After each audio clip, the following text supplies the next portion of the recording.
എൻ്റെ മമ്മക്ക് ഓഫീസിലെ 2 best friends ഉണ്ട്. അവരാണെങ്കിൽ മമ്മ പറയുന്നത് എല്ലാം ചെയ്തു കൊടുക്കും. മമ്മക്ക് അത് വേണമെന്ന് പറഞ്ഞാൽ അത് വാങ്ങിച്ചു കൊടുക്കും. ഇവിടെ പോകണമെന്ന് പറഞ്ഞാൽ അവിടെ കൊണ്ടുപോകും. അതുകൊണ്ട് തന്നെ മമ്മക്ക് ഇത്തിരി അഹങ്കാരമില്ല, കുറച്ച് അഹങ്കാരം കൂടുതലാണ്. പക്ഷേങ്കിലുണ്ടല്ലോ അവരില്ലാണ്ട് മമ്മ ഹാപ്പി ആവില്ല. എന്താ അല്ലേ? പക്ഷേങ്കിൽ ഈ മമ്മ ഉണ്ടല്ലോ ഓഫീസിലേക്കാന്ന് പറഞ്ഞ് പോയിട്ട് ഉച്ചയാകുമ്പോഴത്തേക്കും ഒരു ടീം ലഞ്ച് എന്ന് പറഞ്ഞിട്ട് പോകും. ടീം ലഞ്ച് എന്ന് പറഞ്ഞാൽ ആയിരിക്കാം ഇവർ രണ്ടുപേരും മാത്രമേ ഉണ്ടാവുള്ളൂ. അങ്ങനെ ഈ 2 ഫ്രണ്ട്സിൻ്റെ കൂടെ മമ്മ ഇങ്ങനെ കറങ്ങി നടക്കുക. എന്നിട്ട് എന്താ ഓരോന്ന് കഴിക്കുക, എന്നിട്ട് അതിൻ്റെ ഫോട്ടോസ് എടുക്കുക, വീഡിയോസ് എടുക്കുക, എന്നിട്ടൊക്കെ എനിക്ക് അയച്ചു തരും, അല്ലെങ്കിൽ എന്നെ കാണിച്ചു തരും വന്നിട്ട്. അപ്പോൾ എനിക്ക് എന്തോരം സങ്കടമൊന്നും ആലോചിച്ച് നോക്ക്. അപ്പോഴൊക്കെ ഉണ്ടല്ലോ എനിക്ക് നെഞ്ചിൻ്റെ അവിടെ നിന്നിട്ടൊക്കെ വിഷമം വരും, ഒരു വേദന.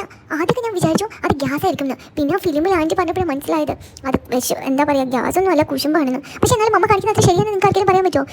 പിന്നെ ഇല്ലേ ഈ ഐസ്ക്രീമൊക്കെ കാണുമ്പോൾ ഉണ്ടല്ലോ എനിക്ക് എത്രമാത്രം സങ്കടം വന്നറിയോ? മമ്മ എപ്പോഴെങ്കിലും എന്നെപ്പറ്റി ചിന്തിച്ചിട്ടുണ്ടോ? എന്തൊക്കെയായാലും വേണ്ടില്ല, ഞാൻ ജോലി വാങ്ങിക്കും, അല്ലെങ്കിൽ ഞാനൊരു ബിസിനസ് കാര്യമാവും. എന്നിട്ട് ഇതെല്ലാം ചെയ്തിട്ട് ഞാൻ മമ്മാനെ കൂട്ടാണ്ട് ഞാൻ പോയിട്ട് ഫോട്ടോസും വീഡിയോസും ഒക്കെ ഞാൻ മമ്മക്ക് അയച്ചു കൊടുക്കും. നിങ്ങളുടെ മമ്മയ്ക്ക് ഇങ്ങനെയാണോ? അതോ മമ്മാസ് അവിടെയുള്ളവർ നിങ്ങൾ ഇങ്ങനെയൊക്കെ പറ്റിക്കാറുണ്ടോ?